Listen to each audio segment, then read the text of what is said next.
Hello, everyone. My name's Anthony, and I've been doing these podcasts and putting them up every week. And so this is number 6 in the series of these. And so at this point, what I wanted to talk about is, the healing work that I've done over the years. And, you know, with all of this healing work that I've done, I should be like totally healed, right? I should be like perfect. Well, guess what? I'm not. So I wanted to speak to this healing work because it's taken years. And part of the reason that I've actually um, was pushed to do that was because of, my brother's death and watching him die and realizing that what happened? Where did he go? How does this all happen? And what is the process of it? And so I became very curious about it. So within a very short time after that, I started questioning everything. And I mean everything. And so I did my first Native American journey maybe just a few months after that. And then I also started um, realizing about needing to get grounded more because I felt like I wasn't totally in my body. After going through this experience, it just felt um, it's definitely an out-of-body experience when you're watching all of this and when you're going through grief.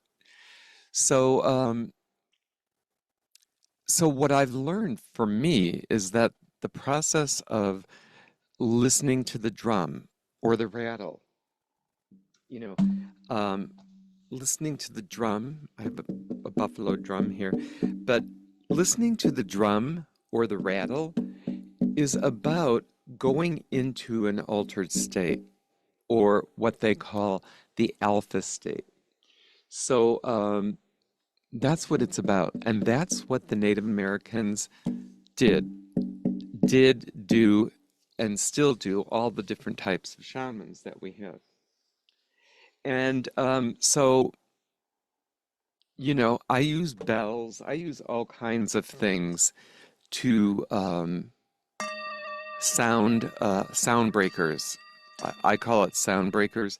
I've used it in all my different healing work and didn't even know what I was doing, but it just was part of what I felt drawn to do, and it always worked. And it worked when I did, any type of healing, even just doing a massage and working with somebody and getting them relaxed into that state where they were in a neutral state. So they felt more able to just be who they were and um, being in that neutral state. So exploring the spiritual connection for me was looking at empowerment, really, because I started on the path of, well, what is a journey? And learning that it was listening to the drum and moving on the beat of that drum. And then also finding out information because it isn't just about going on a journey, it's about connecting with a power totem animal and realizing that there is something bigger than we are and how we connect to that and what can this animal do for me. And there's books about it. If you want to read up on it or do a Google search on it, you can see what the different animals mean. And had no idea what I was going to be getting.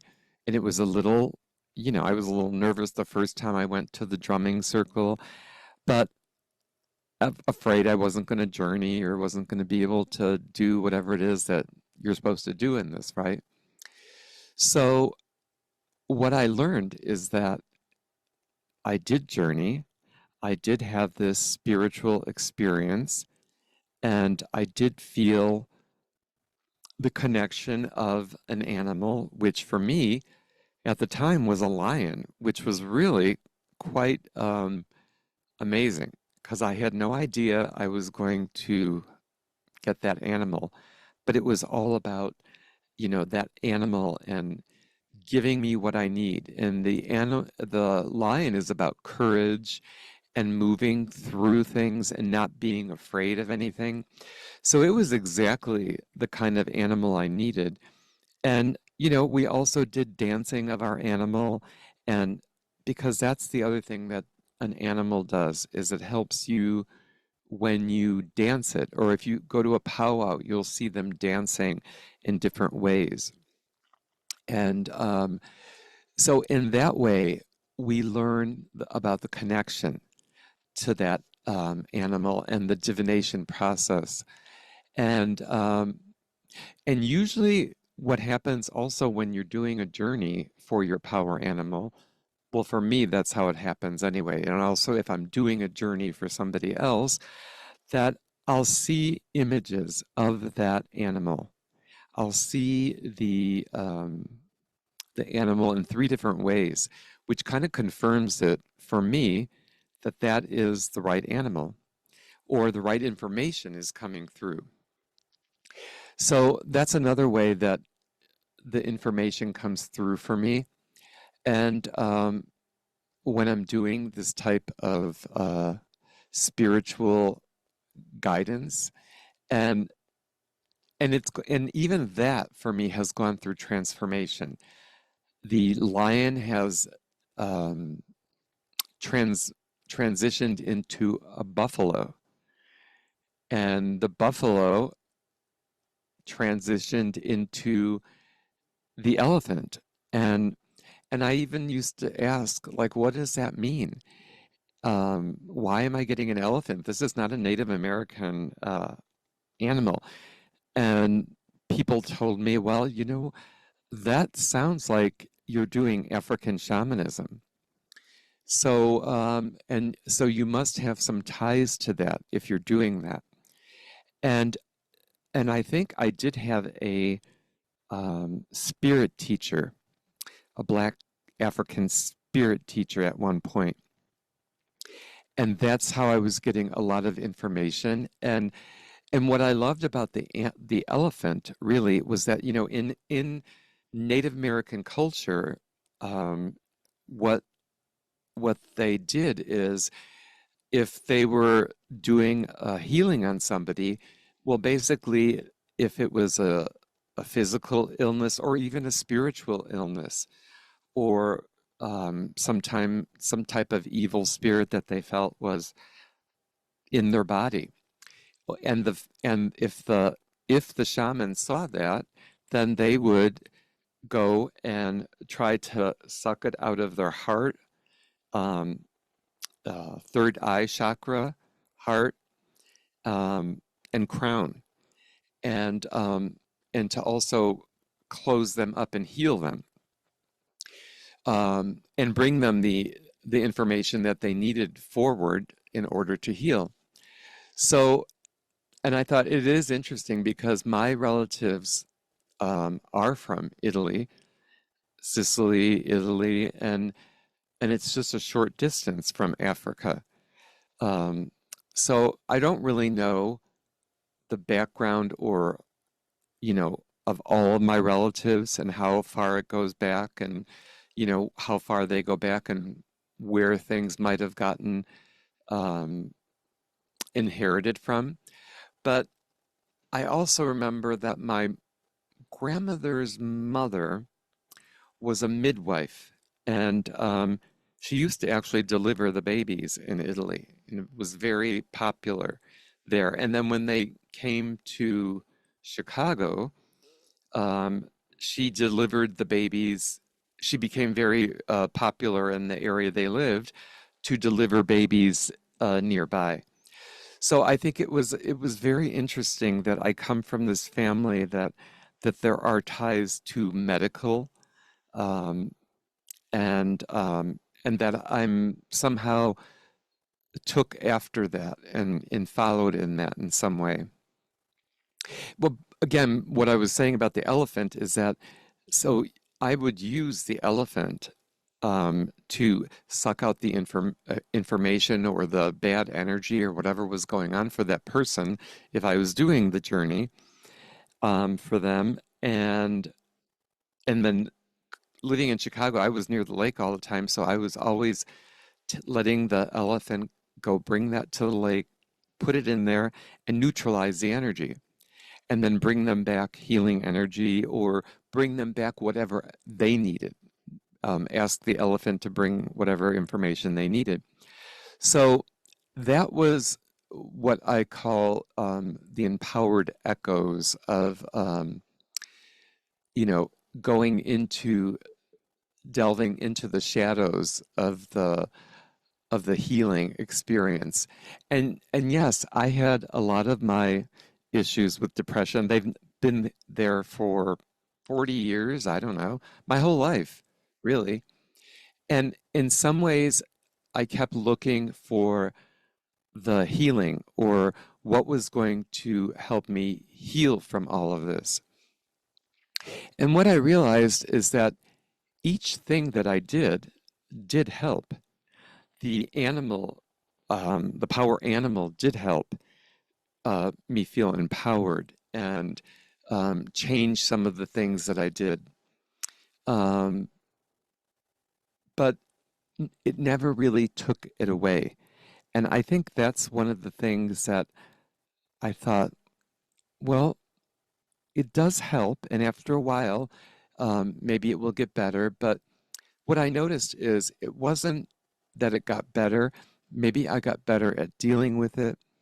Um, and, you know, then realizing that what it's about is the resilience of who we are and who our body, what our body is, and how we go through things. And everything is really a process. Um, because then the other thing I did is within that week of doing my first shamanic journey, I did I took my first Reiki class, and you know, learned about the energy in the body and the different chakras and how that can balance you or not balance you. And so what I thought is that, you know, this is an interesting, another interesting practice because in uh, Reiki, it's about being in your body, clearing the energy, balancing the energy.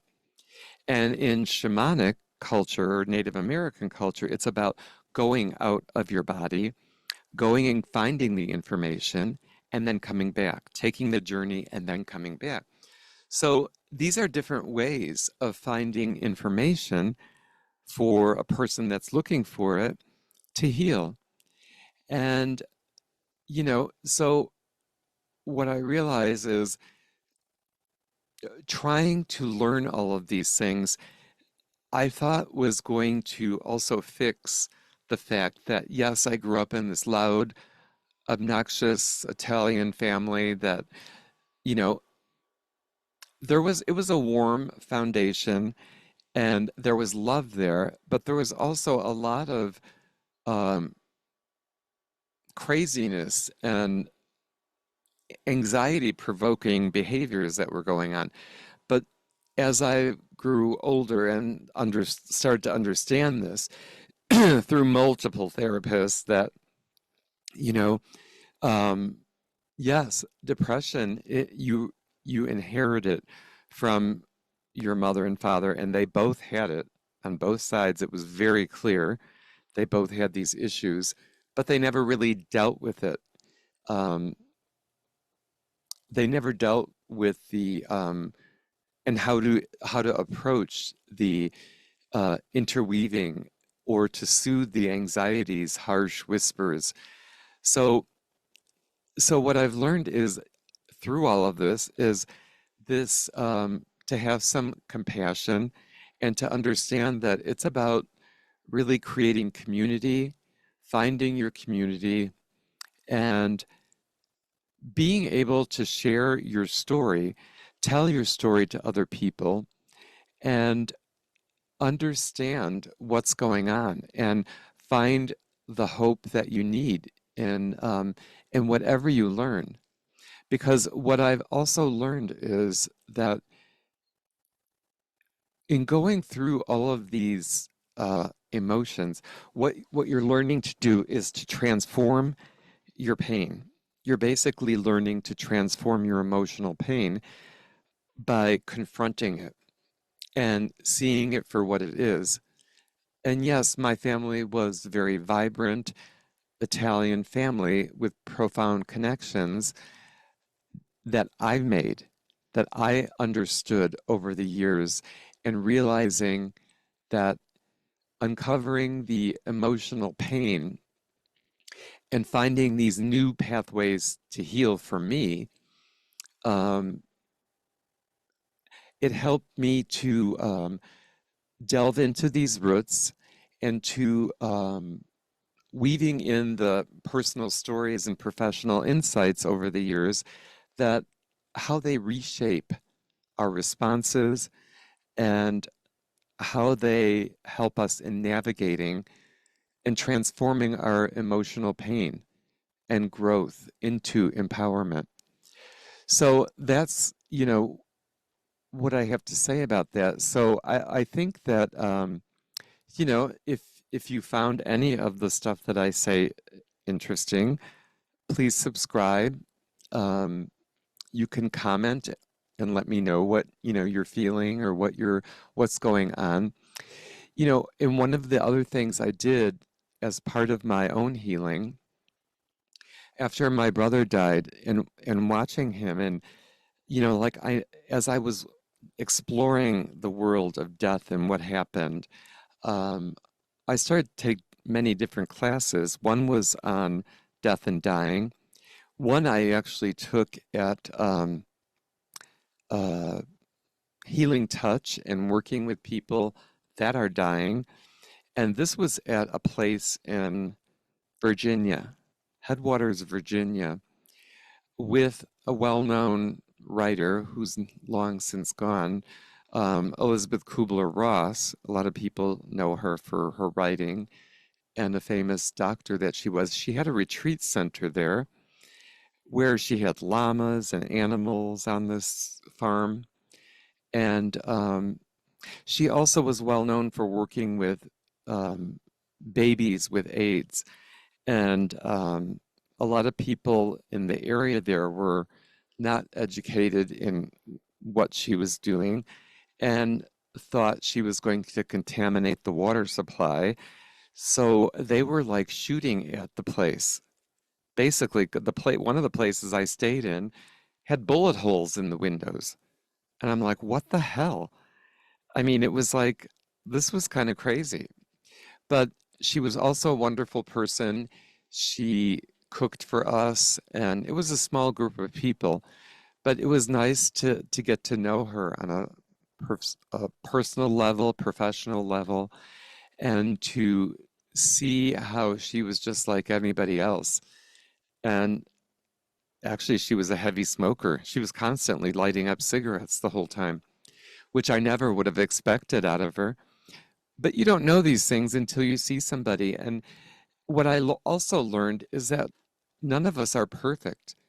None of us are perfect in what we do. We try to do the right thing. We try to find our way. And, you know, it's not easy. It's not an easy thing.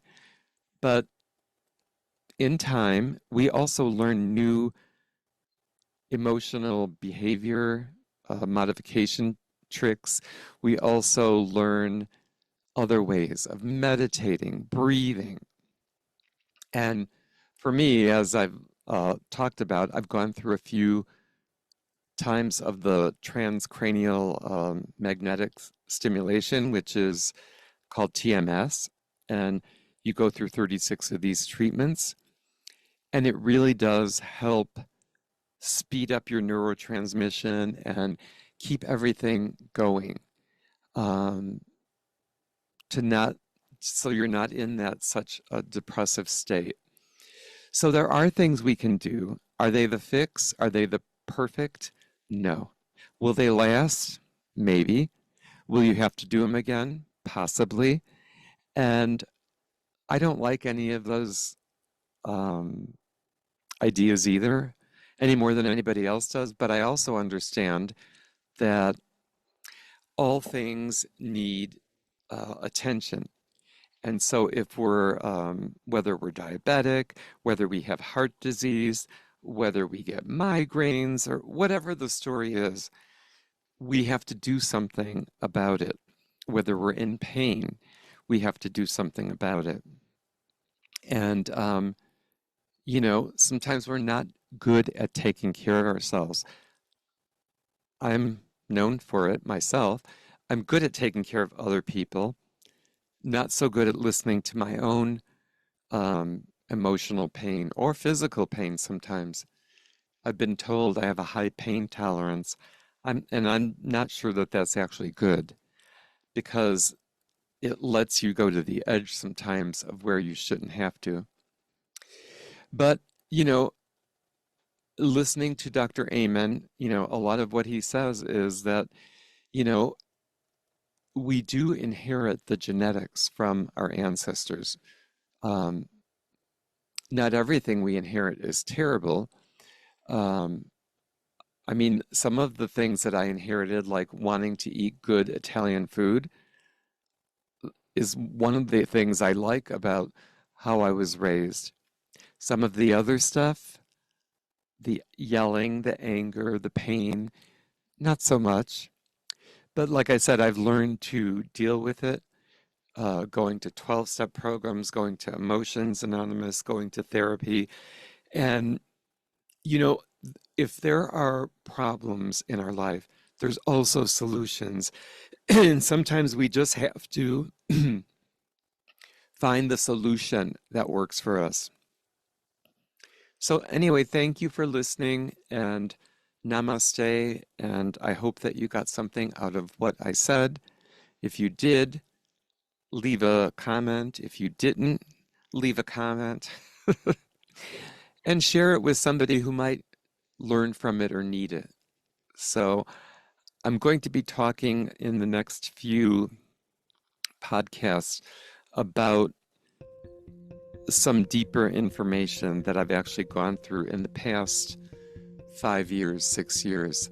So it'll be about not only dealing with depression, but the struggle of dealing with cancer and how I've kind of moved through that and still moving through it.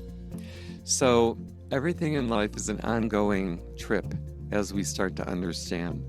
So have a wonderful day. Thank you for listening and watching, and we'll see you soon. Thank you. Bye-bye.